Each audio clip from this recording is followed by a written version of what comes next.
अब हम बात करते हैं संरचनात्मक उपागम से कैसे शिक्षण किया जाए। क्या है शिक्षण के क्या उपाय है। हम विशेषता से आप देखेंगे तो विशेषता में कुछ चर्चा कर चुके हैं, लेकिन अब पूछा जाए कि संरचनात्मक उपागम से शिक्षण की क्या विधियां हैं, कैसे शिक्षण किया जाए, आप कैसे शिक्षण करेंगे, तो उसकी हम बात करते हैं। तो हम जब संरचनात्मक उपागम से जब शिक्षण करते हैं तो उसमें मुख्य 3 सिद्धांत पे बल दिया जाता है। पहला बल होता है वाचन पर बल देना, दूसरा होता है भाषाई आदतों का विकास करना, और तीसरा होता है छात्रों की क्रियाशीलता। ये 3 सिद्धांत हैं जिसके माध्यम से हम संरचनात्मक उपागम के मदद से शिक्षण करते हैं। तो पहला है वाचन पर बल देना।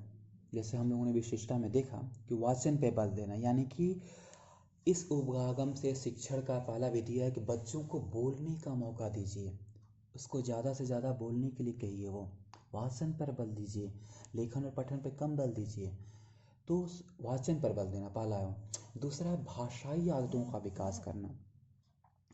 भाषाई आदतों का विकास करने से क्या मतलब है, भाषाई आदतों का विकास करने से ये मतलब है कि बच्चे जब बोलें तो कुछ शब्दों को उसमें ऐड करके बोलें, कुछ धीरे धीरे क्रम को, भाषा के क्रम को समझें। तो वो भाषाई आदत हो गया, यानी कि जब हम बोलते हैं तो क्या चीज़ें सही है क्या गलत हैं, हम दूसरों से सुनकर भी समझ जाते हैं भाई कौन सी भाषा हमें बोलनी चाहिए, कौन से हमें शब्द बोलने चाहिए, कौन से हमें शब्द नहीं बोलने चाहिए, वो कौन से अच्छे शब्द हैं, कौन से खराब शब्द हैं। तो वो कह रहा है कि भाषाई आदतों का विकास करना, यानी कि बहुत ज़्यादा ग्रामर और व्याकरण से बल देने की बात नहीं कर रहा है, वो कह रहा है भाषाई आदतों पे। जैसे अगर आप कह रहे हैं कि द्वितीय भाषा में आप सीख रहे हैं कि हाँ मुझे जाना है, अगर इंग्लिश है कि मैं जाना चाहता हूँ, तो आपको पहले तो समझ नहीं है, पहले बच्चे को गो गो इस तरह से बात कर रहे हैं कि गो, फिर कह रहे हैं कि आई गो, तो फिर कहेंगे मे आई गो, यानी कि वो धीरे धीरे भाषाई आदत पड़े उसके ऊपर पड़ती है। तो वही बात कर रहा है कि भाषाई आदतों का विकास होना, यानी कि जो संरचनात्मक उपागम है वो धीरे धीरे बल इस पर देता है कि भाषाई आदतों का विकास हो, यानी कि बच्चा पहले छोटा सा शुरू करे, फिर उसको हम धीरे धीरे उसका विकास होता रहे। वो एक बच्चा पहले टीचर से, नर्सरी क्लास का बच्चा होता है, तो जब टीचर उसको कहती है कि नहीं आप इंग्लिश में बोलिए, तो वो इंग्लिश में समझ नहीं पाता, सुना होता है कि हाँ गो, तो पहले गो बोलता है वो, फिर बोलता है कि आई गो, फिर कुछ दिनों बाद क्या होता है, उसको लगता है कि नहीं, सुनता है या कहीं से और टीचर बताती है तो उसको लगता है कि हाँ मे आई गो, फिर कहता है कि मे आई गो मैम। तो ये हो गया भाषाई आदतों का विकास करना।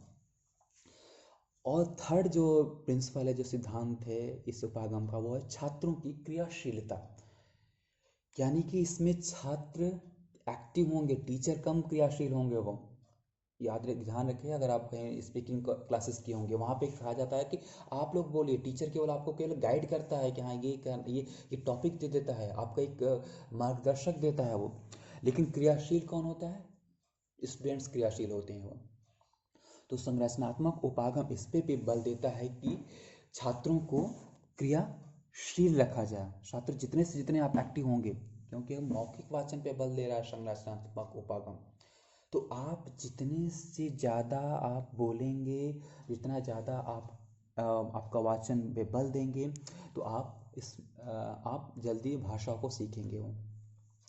तो ये तीन सिद्धांत हैं जो संरचनात्मक उपागम के माध्यम से शिक्षण किया जाता है। अब बात आ जाती है कि संरचनात्मक उपागम से शिक्षण के क्या उद्देश्य हैं। भाई क्यों हम संरचनात्मक उपागम में शिक्षण करते हैं, इसके क्या उद्देश्य हैं वो। तो कुछ उद्देश्य को मैं यहाँ बता रहा हूँ आपको, जैसे कि सामूहिक अभ्यास। पहला उद्देश्य है कि सामूहिक अभ्यास, यानी कि आप मौखिक भाषण करते हैं तो आप सामूहिक अभ्यास कर होता है वो। जैसे जो आप कहें तो पहाड़े पढ़ाए जाते हैं, जो आप इंग्लिश में क्या बोलते हैं,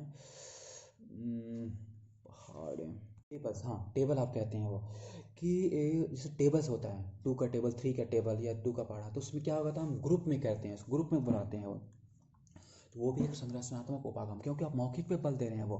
तो उससे क्या होता है कि बच्चे एक जब टेबल पढ़ते हैं, 2 का पहाड़ा पढ़ते हैं, 3 का पहाड़ा पढ़ते हैं, तो क्या होता है कि एक जब बच्चा पढ़ता है या ग्रुप में हम पढ़ते हैं तो दूसरे लोग भी उसको समझ जाते हैं वो। तो वो कह रहा है, भाई कह रहा है कि सामूहिक अभ्यास। फिर कह रहा है कि छात्रों में व्याकरण एवं रचनाओं की सहायता से संबंध स्थापित करना, यानी कि वो कठिन सॉरी आसान से वो कठिन की तरफ जाते हैं। फिर क्या इसका उद्देश्य है कि छात्रों में मौखिक वाचन पर बल देना, एक ये इसके विशेष उद्देश्य हो गया वो। और क्या उद्देश्य हो सकता है कि छात्रों में वाक्य बनाने पर बल देना, वो एक ये उद्देश्य हो गया। छात्र अपने धीरे धीरे वाक्य बनाएंगे, जैसे हमने कहा कि पहले गो बोलेगा, फिर आई गो बोलेगा, फिर मे आई गो बोलेगा, तो वो वाक्य बनाने के लिए बल देता है। और छात्रों में संरचना यानी वाक्य गठन करने पर बल देना वो। तो ये चीज़ें हो गई जिसको आप कह सकते हैं कि संरचनात्मक उपागम के क्या उद्देश्य हैं। तो ये संरचनात्मक उपागम के उद्देश्य हो गए।